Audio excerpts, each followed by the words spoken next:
Hello, Tide fans. Welcome to Tide Talk. I'm your host, Sean Taylor, here again with my buddy Jimmy in the studio. Got Maurice with us on Zoom again down in Margaritaville.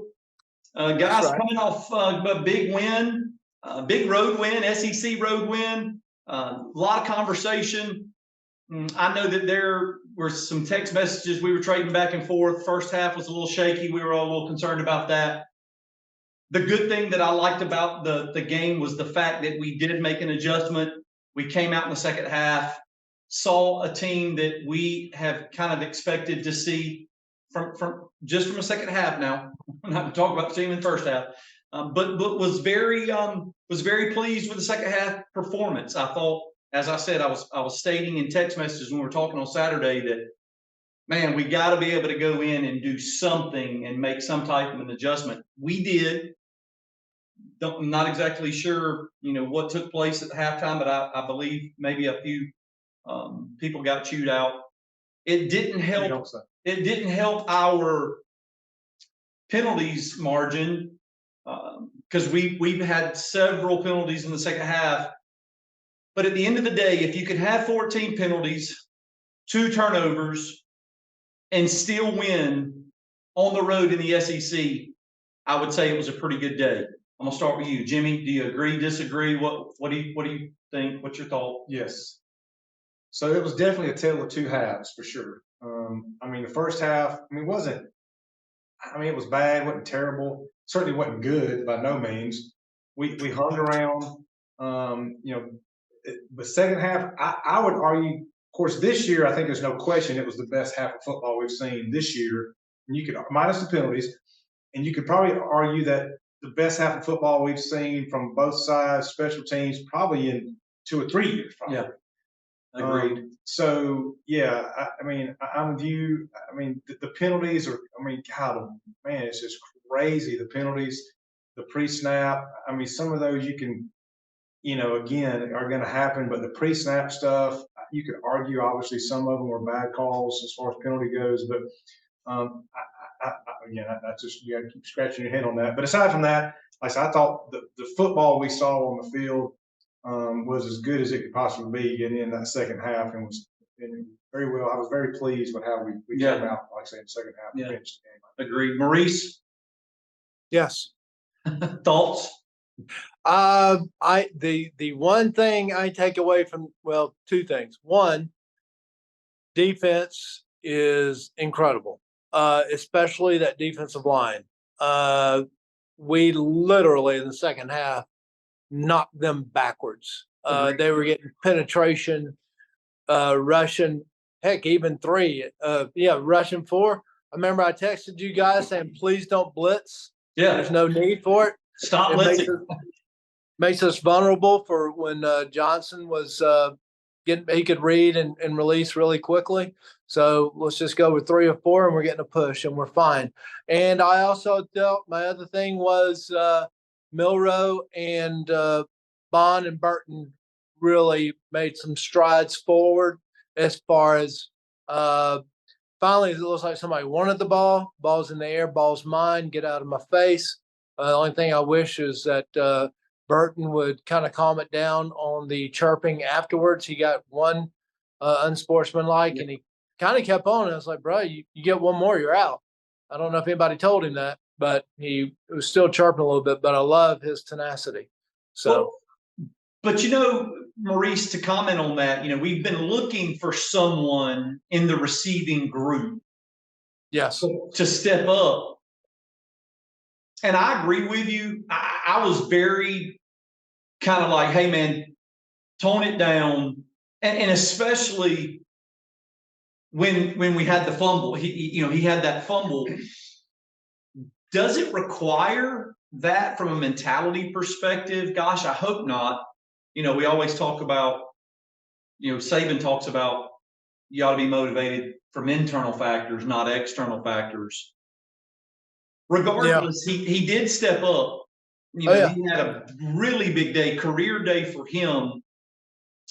I would like to see, and I'm going to mention it again, I would like to see his approach kind of like Caleb Downs. Just matter of fact, business, make a play, go back, do what you got to do, act like you've been there before type thing. But we did finally see somebody step up. It was much needed. We have been looking for that for years.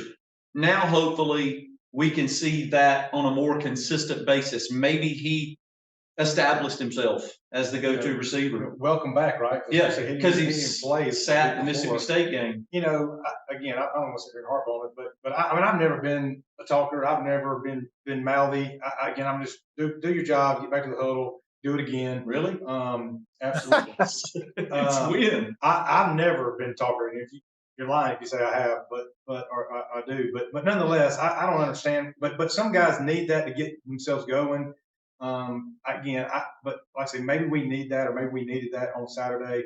It was nice to see him have a game like he did. Of course, Milroe again, I think grew up a little bit in that second half, but it started at the line of scrimmage. Yeah, absolutely, it did. We started to block their guys. The only time they got pressure on us when they had to bring extra guys, which they did several times. Yeah, I know that one time when Milroe got broke in half and fumbled. They brought more people than we had in the block. So that was really the only time they got pressure on him. But man, when he can sit back there, he's not bad. Right. Honestly, he makes some really good throws when he has time. He does panic when you get in his face and he feels that pressure. But I think he grew up a little bit in that second half, as well as the entire team on that side of the ball. I think one of the things to mention with respect to that, Jimmy, because there were some intermediate passes that he still missed. What I'm glad to see from him is that when he misses one, as an example, he missed one to Burton that was probably a touchdown. The very next play, he throws a touchdown pass to Burton. So he didn't let it affect the next play. Maurice, the one that was puzzling to me that he missed was the last pass. When we got the first down, all we had to do is take a knee. But I know, and I think they learned from it. And Saban said the reason we hurried up to the line was because they didn't want the play to be reviewed. But, in hindsight, which they don't have like we have really as quickly as television viewers, to be able to see that when I believe it was McClellan caught the ball, his knee was off the ground and got the first down. But A&M didn't have their corner out there, and they were going to, it's like, and the other, I didn't understand why we're handing it off, just take a knee, but he threw it and he missed it. And he was wide open. Short. Yeah, he skipped it to him. So it'd have been great if he was throwing from the outfield to home plate, but it wasn't the case.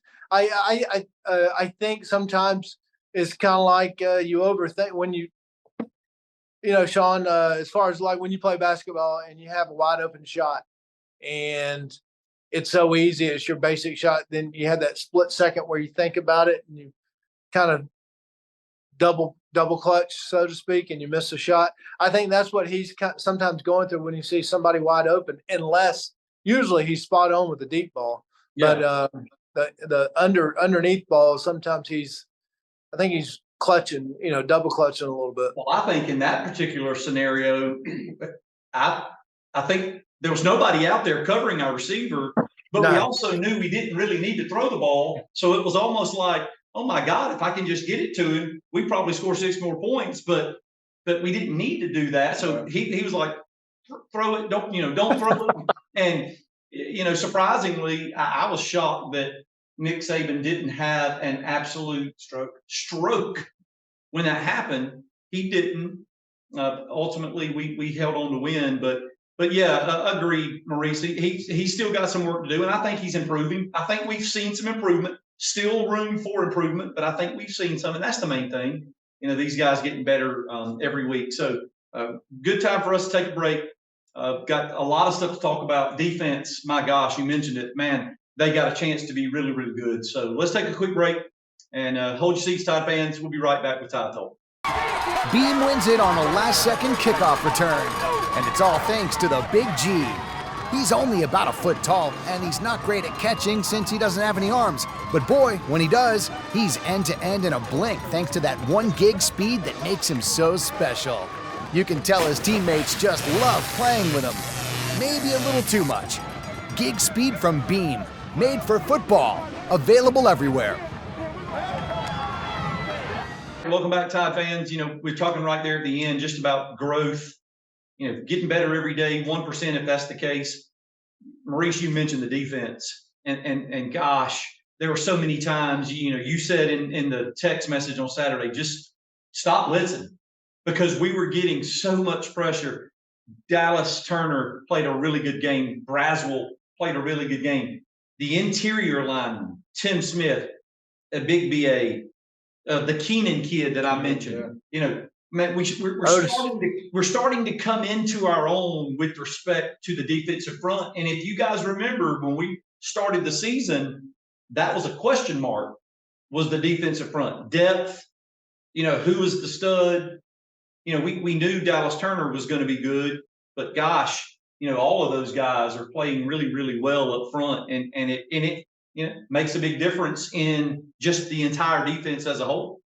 Yeah, and they highlighted Braswell a little bit the other day, and I think he's having a really good year. He's coming on as well. It's just I was amazed in one of the series where we were knocking their linemen backwards, and it's when you can do that, you control the game. And love our secondary, love our linebackers, but the defensive line, in my opinion, was the one that really stepped up and, I think I won't say won the game for us, but they definitely heck, they only scored 3 points in the second half. Yeah. It was definitely our defense. One in the trenches. Yeah, it was definitely the defensive line's best game, for sure. The thing I'm most impressed with though on the defensive side is really the depth, because Malachi Moore goes out. Yeah, if you didn't know any better, you wouldn't even know that Malachi wasn't in the game. I'm saying I don't think we missed anything when Arnold moved to Star and Amos, I think, went to corner. Yeah. You didn't know. We didn't know that. You did, but you didn't, right? Because there was no drop off. Same thing with the linebackers. Man, we're running linebackers in. The defensive line in. We're not really missing anything or losing anything because our depth is so good, and so that's what I'm most impressed with on the defensive side. But again, man, we're not losing anything when we're running guys. And I think Jimmy, you said it in a text just the other day. Depth is going to be extremely important. The next 3 games: Arkansas, Tennessee, LSU. Fortunately, we play 2 of those. No, all 3 of those are at home with a break in between. 3 of those are at home. Depth is going to be extremely important because I believe that the next 3 games are going to be physical. Talking about playing his quarterback for Coach Jefferson. You're talking about playing a 245-pound quarterback. It's going to have to be physical. I thought he was like 280. Yeah. So the next 3 games are going to be physical. So depth is going to end up being extremely important. And yes, man, you miss Malachi Moore, no doubt about it. However, there were only a couple of times that I really noticed it on Saturday, and that was when he first come out and Amos goes in. And I think they actually swapped after that because Amos was running the star, and then we made a swap. And of course, it was a great adjustment, and it ended up being, beneficial for us. But Maurice, early in the year, we talked about depth and what was the defense going to look like. We knew our secondary was going to be really good, but we weren't certain about the defensive front. And now those things are all starting to come together, and it's very clear. We have climbed up in defensive rankings from, let's go back to September 9th against Texas, and we were, I want to say, somewhere in the 70s or 60s as far as total defense. We're now around 26 as far as taking on average. We're, in the 20s as far as rushing defense and passing defense. And as the season progresses, I think it doesn't matter where you start, of course, it matters where you finish. And we are definitely improving by the week on defense. And we'll see some challenges in the coming weeks. I don't know as much this week against Arkansas, but definitely coming up we will. You know, I'm sorry, Sean. No, I go was just gonna say, man, speaking of that side of the ball, how big a play was that Downs made on the interception? According, it was a great play the fact that he was able to intercept that ball, but after we had turned it over, they kind of got the momentum back. Man, he made that Absolutely. outstanding play, and then just flipped the momentum right back to us, because I think we went down there and scored right after that. And so, man, that kid is both head amazing. coaches, Jimbo Fisher and Nick Saban, said that was the turning point in the game. I think that play, and I think the play, and I mentioned it when Milroe got cut in half, Proctor hustling to recover that fumble. Yep. I think those are two key plays. Huge again. plays. Us recovering that fumble, or Proctor hustling to recover that fumble, and the Downs, and those were two freshmen.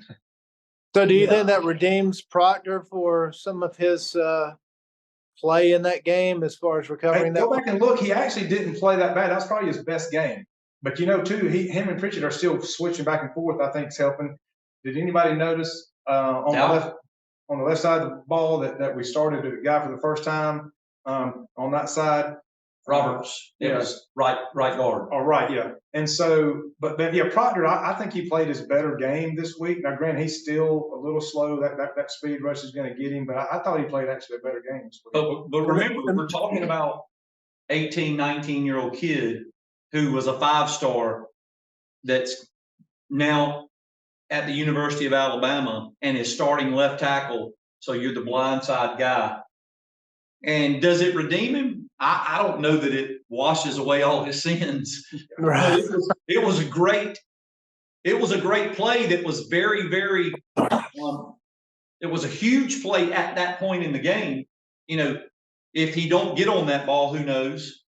So certainly it helps, me feel a little bit better about the guy. Just the fact that he, takes his 600, his 6'7", 365-pound self and dives on the ground to cover the fumble.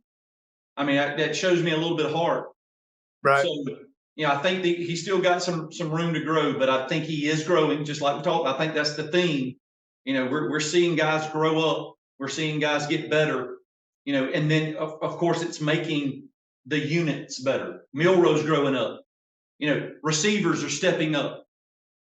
So offensive linemen are stepping up. So it's making our offense a little bit better. And then you can say the same thing on the defensive side of the ball. So, and man, we hadn't even gotten into special teams. But how good is it when your kicker, who's an All-American, can, oh, by the way, let me go out there and punt and average 42 yards. Right. Right. And had no return yards against him. Yeah. Yeah. So, I mean, that's important. Still, to beat LSU, to beat Tennessee, to stay undefeated. Let's be honest. In the SEC. Everybody, in the SEC, everybody's looking at us to falter. Did you read, Paul Feinbaum?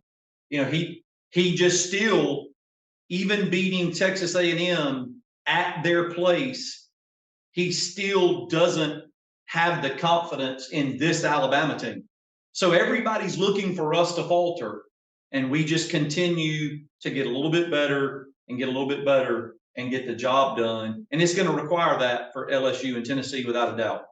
Maurice? Well, I mean, I can't thank Feinbaum enough for the motivation and his lack of support. I've never seen somebody do so much with so little like Feinbaum, but kudos to him. Yeah. This team, like I said, you can look horrendous in September, even October. By all accounts, I mean, A&M could have easily won that game by our mistakes alone. Right. But the resiliency of this team, just like Saban said, they willed themselves to win. That's heart. That's what we missed last year and the year before, that we were kind of talking about. Somebody for this team to have a heart. And it seems like they're having some character about themselves. And Feinbaum was the one that said Ole Miss was, Lane was going to finally end it and prove this and that or whatever. Way off base. And I think he's way off base with this assessment as well. Yeah. All right, let's take a quick break. We'll come back for the last segment, talking about a big game coming up with Arkansas. Every game in Homecoming. the SEC appears to be a big game. So we'll take a quick break. Hold your seats, Tide fans. We'll be right back with Tide Talk. Beam wins it on a last-second kickoff return, and it's all thanks to the Big G. He's only about a foot tall, and he's not great at catching since he doesn't have any arms. But boy, when he does, he's end-to-end in a blink thanks to that 1 gig speed that makes him so special. You can tell his teammates just love playing with him. Maybe a little too much. Gig speed from Beam, made for football, available everywhere. Welcome back, Tide fans. You know, Maurice, you just said it's homecoming week. Does that make a difference with respect to motivation? Does it make a difference with respect? I mean, you've been there. You know, you've kind of lived that, so to speak. Does that motivate us any differently? I mean, it's SEC coming into our house. It's Arkansas. Does that make a difference? There are 3 weeks that feel differently through the season. One is, of course, Iron Bowl week. The other one is Tennessee, 3rd Saturday in October. And then the last one is homecoming week, just because you see all these greats coming back and visiting the locker room. And I remember I was in awe when I saw Joe Namath come through, and I'm like, holy cow, it's Joe friggin' Namath. And so you get a little, starstruck, I guess, and you realize where you are. I'm sure these guys will see somebody like Sean Alexander come through and some of the other greats of recent. As we get older, we got to realize that some of these guys that we watch play are now retired NFL, that these kids playing today probably idolized growing up. And so they're coming back. So it does feel a little different. It feels like you got something to play for. You definitely don't want to, lay an egg and something like that. Yeah. So it's different. 2 straight games on the road. So this is being home for the first time in 3 weeks. Say it's homecoming. Of course, if we're talking about that game though, I wouldn't be surprised though if we come out a little sluggish again after being on the road for 2 weeks, after winning a very emotional game at A&M, very physical game. So I look for it to maybe be a little sloppy to begin with. Of course, again, that's our MO. That's our MO anyway, right? But yeah, I think homecoming gives a little bit more motivation, like Mo said. So, what is it going to require for us to get past these mental mistakes, the pre-snap penalties? Now, I got to say, we kind of alluded to it earlier, Maurice. I think some of them were very tukey calls. There were a couple that were clear. We didn't even talk about the call that brought the touchdown back after the blocked field goal. Game's over. Personally, I thought that was a very picky call. Thought it was very picky. But then the last, we had those 3 false starts in a row. And I thought the last one, I didn't even see it. Even when they showed the replay, I still didn't see it. 2 of them I didn't see. And I'm like, man, are they just looking for that now? And is that because they're used to us doing that, or are they just looking for? What is it going to require for us to overcome that? Just maturity and growth and getting used to being in that environment. I think it's a great learning experience, and it can be stressful at the time, but it comes back to help you later on. Like if we get to the SEC championship game, when we go to Jordan-Hare, heck, Kyle Field holds 108,000. So you can imagine what the decibels were like in that place. So, once you've done it once, the second time you're like, yeah, I've seen this. So I'm okay. I can get past it. I think it will. We'll see. I don't think we'll see this weekend. We can always commit penalties, but I don't think you'll see that type of mental errors, many mental. Jimmy, your thoughts on just overcoming the mental lapses? Who knows? We've been talking about it for 2 or 3 years now. The penalties are just crazy. The pre-snap stuff. I read that, A&M, we were having to go silent, and if you noticed, the guard would pat the guy on the butt. And as soon as we would do that, A&M would shift. And it would cause us to flint, you know what I'm saying? So, but that's just concentration. I mean, but I don't think we'll see, obviously, we're not gonna be going to salary count. We shouldn't have to go to salary count at home for the next 3 games. So I'm hoping, and we should see a little bit of shift in those pre-snaps, I hope.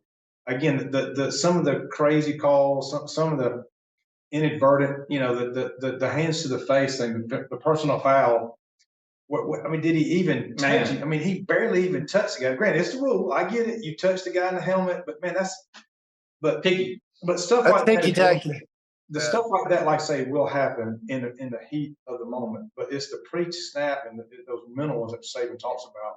And who knows, man? Like you said, we got to get. It's just experience and just getting used to that emotion and just being caught up in that moment, if you will. I mean, who knows if we'll ever. Well, I'll tell you the thing that kind of aggravates me the most with respect to those false starts, especially this past Saturday. The first time, I kind of get it. I mean, if you've played offensive line, I didn't play it, but I coached some offensive line. I mean, when those guys are moving, to flinch is human nature. But after the first time, and you saw that that's kind of what they were doing at this level, you got to correct that on the fly. At this level, we're not talking about Pee Wee or junior high or high school. We're at the University of Alabama. We're playing Texas A&M. You got to correct that, and we did it multiple times. 3 times in the last drive, or back to back. So we got to be able to correct that, and it wasn't just from one guy.